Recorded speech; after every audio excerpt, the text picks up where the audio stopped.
an American from a Colombian origin who made a pact with God. While being in an ordeal, God saved him from his crisis. How did he deal with life afterwards? Dramatic events.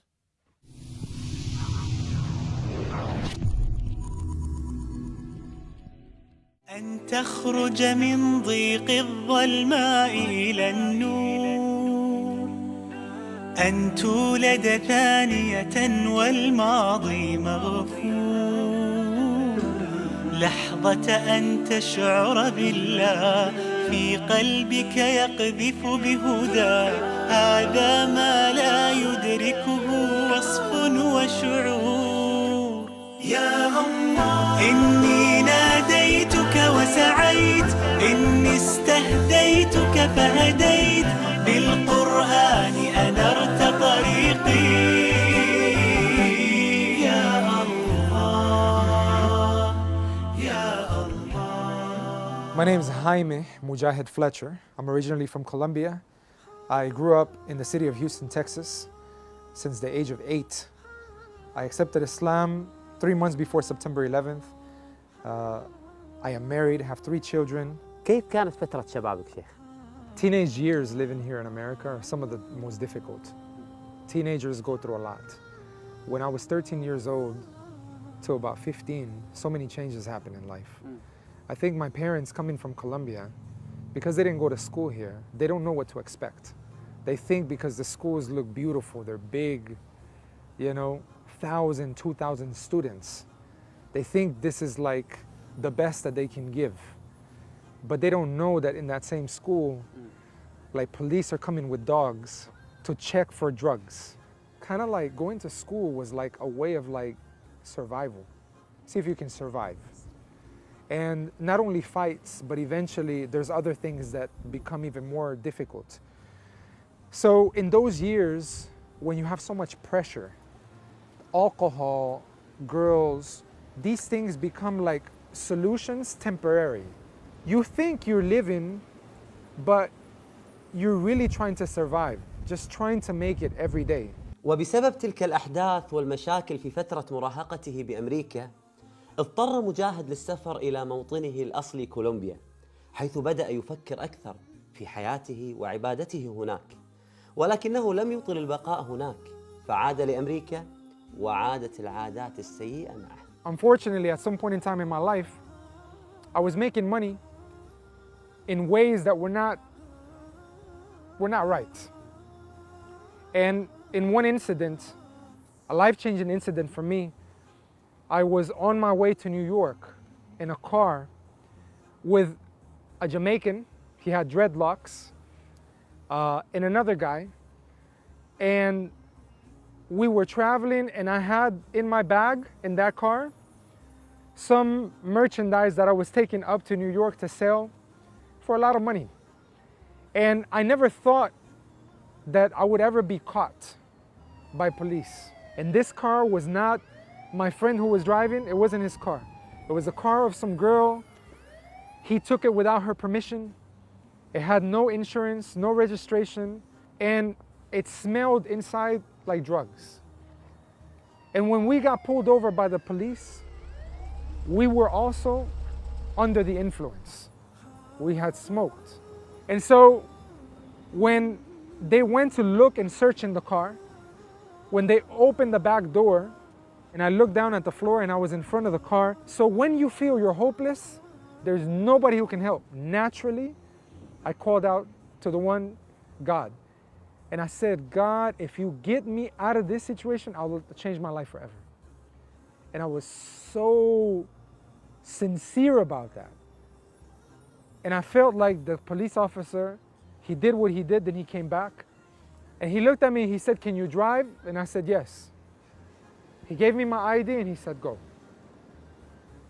I couldn't believe it, but I got in the car and I got behind the wheel and I felt like I made a promise to someone and something that I didn't understand.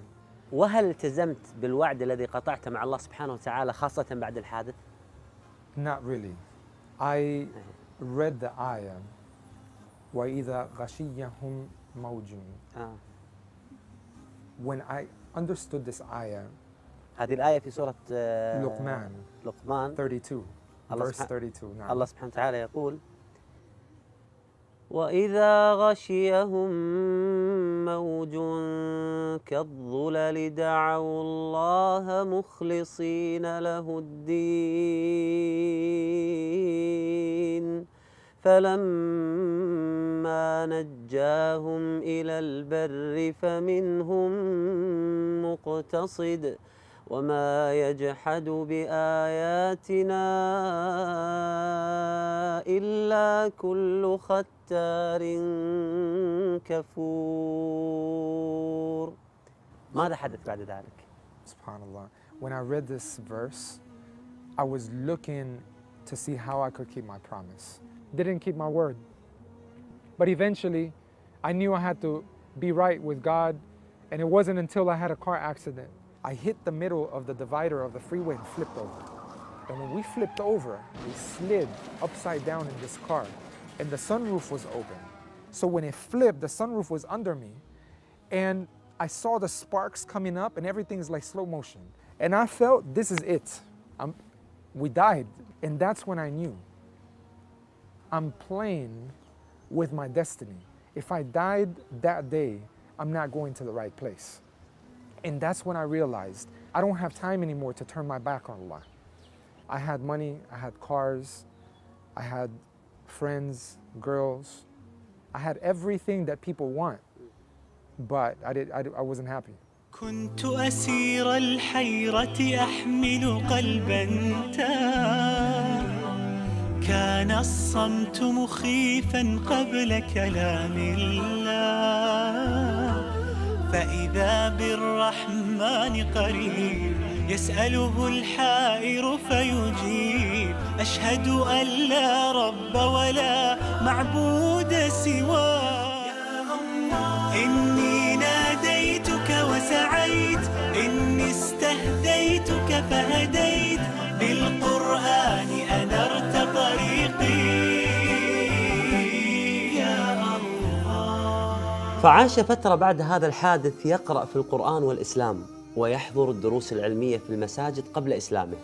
وفي يوم من الأيام صلى مع المسلمين وهو لا يزال غير مسلم. One guy who now I know him, good brother, half of the Quran, he comes up to me and says, have you become Muslim? I said, no, not yet. He said, why?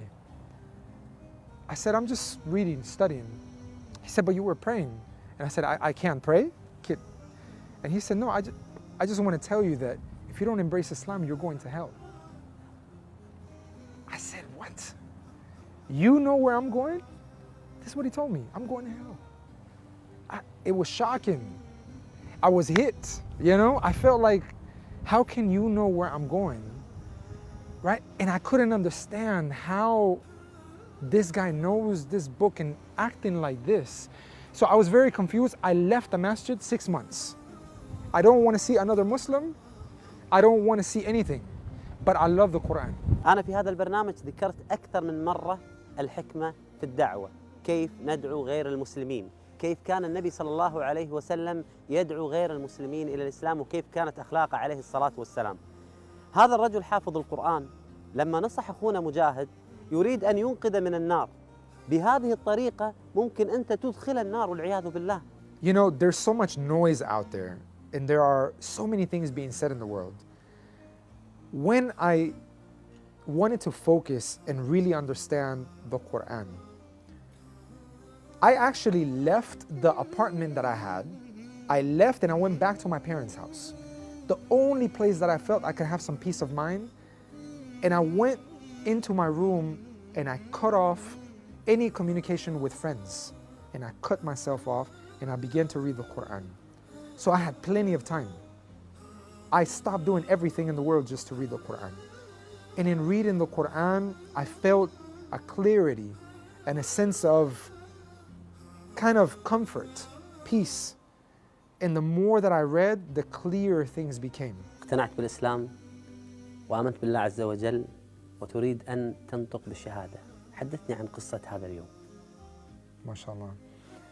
I actually was in a city away from my city about 18 hours.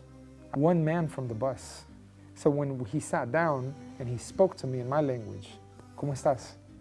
I said, where are you from? And he said, Colombia. I said, I'm from Colombia.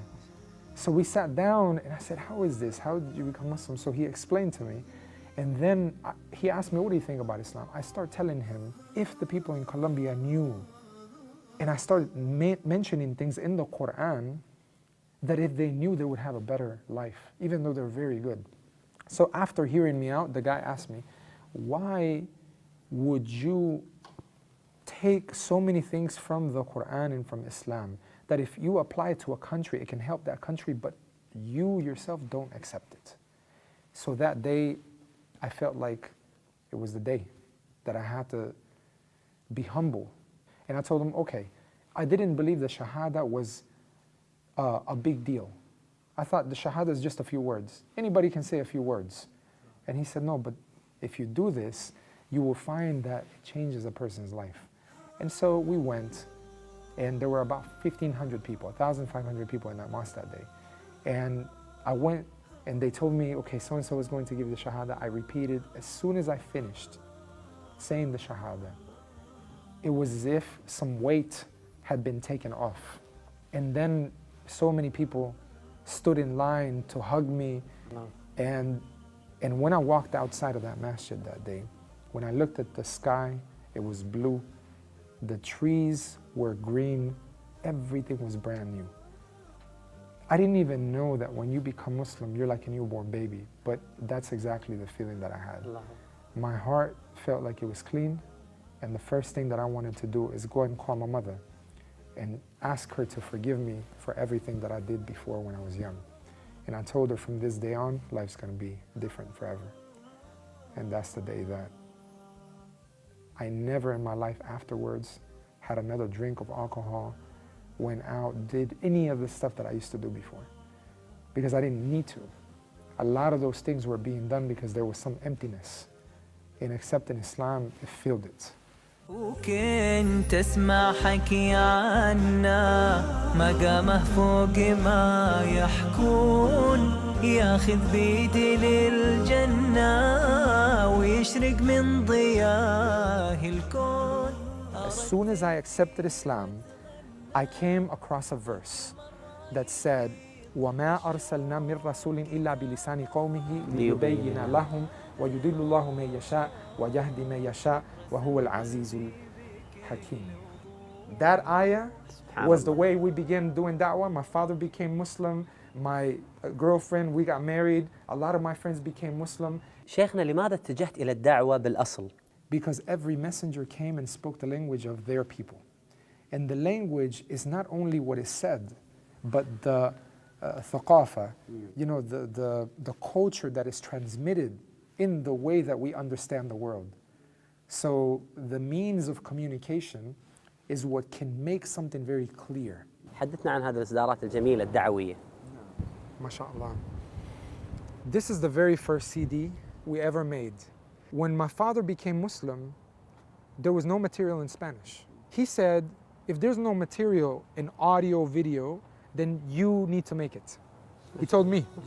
I said, how am I going to make it? Nobody else made it. How me? No, then you have to make it. I went to study media to learn how to be able to make audio and video with the intention to do it for Islam. This was the very first CD that was produced, and we gave it to my wife's aunt who was suffering from cancer, and this is what eventually led to her accepting Islam, alhamdulillah. So then we made another CD, Get to Know Jesus and Mary and Islam, and then made another one and another one. Then we packaged it such as this. It says, Un regalo para ti, means a gift for you. Produced more than 500 audio CDs in the Spanish language. When there was no material, now we produced the material. We've done more than 250 television shows. So we have reached people all over the world, especially the Spanish-speaking people. There are 700 million Latinos in the world. We went on to produce the very first Quran in the Spanish language and audio, the whole entire Quran. MashaAllah. It was almost a 5-month project, from Surah Al-Fatiha all the way to Surah Al-Nas, in the Spanish language totally. My father, when he became Muslim and he asked me, to be a person, to make this production, he became the narrator because his Spanish is excellent. It's like the Fusha in Spanish. He was a professor at a university in Colombia. So all this audio, his voice. We just opened up the first Spanish-speaking Islamic center here in America, under Islam and Spanish Centro Islamico. 15 people have embraced Islam already. And we've only been open less than 2 months.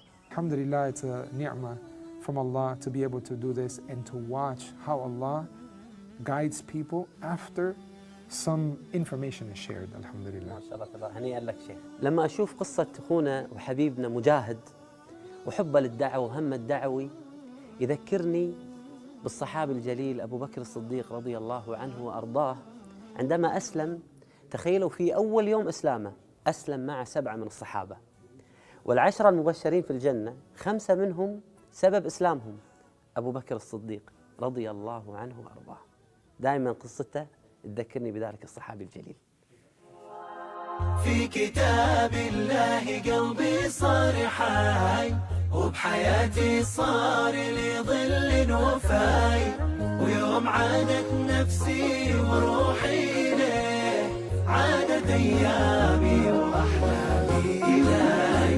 كل ما أتلوه أو جيت أسمعه أنسى آلامي وأحزاني معاه، من عرفته صارت أيامي هنا، نور في الظلمة في الضيقة ساعة. كل ما أتلوه أو جيت أسمعه أنسى آلامي وأحزاني معاه، من عرفته صارت أيامي هنا، نور في الظلمة في الضيقة ساعة.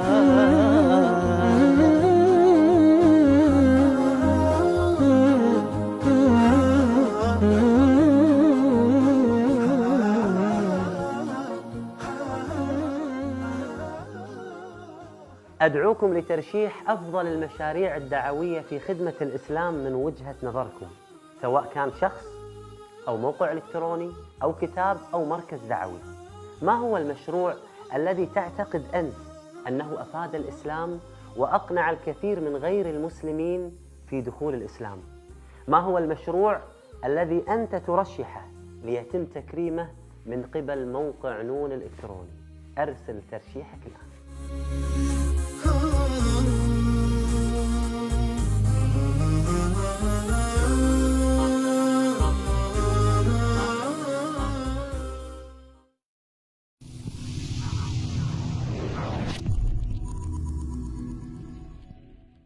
اشترك معنا في هذه القناة، بإذن الله راح توصل لك حلقاتنا أول بأول، وساهم معنا في نشر هذه القناة.